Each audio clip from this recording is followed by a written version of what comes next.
मैं आपको तकरीबन 40 साल कब्ल की कैफियत की तरफ ले जाना चाहता हूं, जब नुज़ूल कुरान हकीम का 1400 साला जश्न हमारे मुल्क में मनाया जा रहा था। कुरान मजीद के नुज़ूल को 1400 बरस मुकम्मल हुए थे। और क्या किया गया उस मौके पर?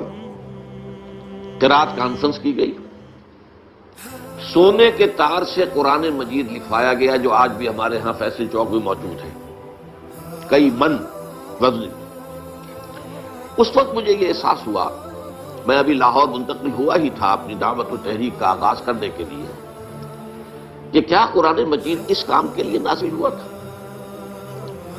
क्या ये हुस्न क़िराअत के मुकाबले और क़िराअत की महफिलें और ये सोने के तार से लिखा हुआ कुरान, जो महज एक देखने की चीज है, जाहिर बात है कि पढ़ने का तो सवाल पैदा नहीं होता।